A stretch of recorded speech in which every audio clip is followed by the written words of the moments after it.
ഇന്ത്യയിൽ നിന്ന് പഞ്ചാബിനെ വേർപെടുത്തണമെന്ന് വാദിച്ച ഭീകരർ പഞ്ചാബിൽ ക്രൂരമായ കൂട്ടക്കൊലകൾ നടത്തിയിട്ടുണ്ട്. എന്നാൽ ഇതിനെക്കുറിച്ച് അധികമാരും സംസാരിക്കാറില്ല. അത്തരമൊരു സംഭവമായിരുന്നു ഡസൻ കണക്കിന് RSS സ്വയംസേവകരുടെ കൂട്ടക്കൊല. ഇന്ത്യയുടെ അവിഭാജ്യ ഘടകമായ ഒരു അഖണ്ഡ പഞ്ചാബിനായി RSS ശക്തമായി നിലകൊണ്ടതുകൊണ്ടായിരുന്നു അവർ ലക്ഷ്യമിടപ്പെട്ടത്. 1989 ജൂൺ 25 രാവിലെ 6:25 മോഗയിലെ ജവഹർലാൽ നെഹ്റു പാർക്കിൽ RSS ശാഖ നടക്കുകയായിരുന്നു. പെട്ടെന്നാണ് ആയുധധാരികളായ ചില ഭീകരർ പാർക്കിലേക്ക് അതിക്രമിച്ചു കയറിയത്. അവർ ഉച്ചത്തിൽ അലറിക്കൊണ്ട് ഉത്തരവിട്ടു, കൊടി താഴെ ഇറക്കൂ. പക്ഷേ അതൊരു വെറും ഉത്തരവായിരുന്നില്ല, മറിച്ചൊരു വെല്ലുവിളിയായിരുന്നു. സ്വയംസേവകർ ഉറച്ചു നിൽക്കുകയും ശാന്തമായി മറുപടി നൽകുകയും ചെയ്തു. ഇല്ല, ഈ കൊടി താഴെ ഇറക്കില്ല. മിനിറ്റുകൾക്കകം AK-47 തോക്കുകളിൽ നിന്നുള്ള വെടിയൊച്ചകളാൽ മോഗയുടെ ആ ശാന്തമായ പ്രഭാതം തകർന്ന തരിപ്പണമായി. 25 സ്വയംസേവകർ വീരമൃത്യു വരിച്ചു. 35-ലധികം പേർക്ക് ഗുരുതരമായി പരിക്കേറ്റു വേദനയാൽ അലറിക്കരഞ്ഞു. നിമിഷങ്ങൾക്ക് മുമ്പ് വരെ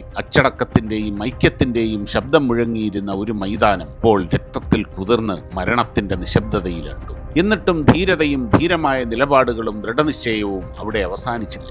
ഓം പ്രകാശിനെയും അദ്ദേഹത്തിന്റെ ഭാര്യ ചിന്ദർ കൗറിനെയും പോലുള്ള സ്വയംസേവകർ കയ്യിൽ ആയുധങ്ങളൊന്നുമില്ലാതിരുന്നിട്ടും ഭീകരരെ തടയാൻ മുന്നോട്ട് വന്നു. ഞങ്ങൾ ഓടിപ്പോകില്ല, ഞങ്ങൾ അവരെ ഇവിടെ വെച്ച് തടയും എന്നതായിരുന്നു ഭയമില്ലാതെയുള്ള അവരുടെ ആക്രോശം. എന്നാൽ നിമിഷങ്ങൾക്കകമുണ്ടായ വെടിയുണ്ടകളുടെ വർഷം അവരെ എന്നേക്കുമായി നിശബ്ദരാക്കി. 10 വയസ്സുകാരനായ നിതിൻ ജെയിൻ എല്ലാം സ്വന്തം കണ്ണുകൊണ്ട് കാണുകയായിരുന്നു.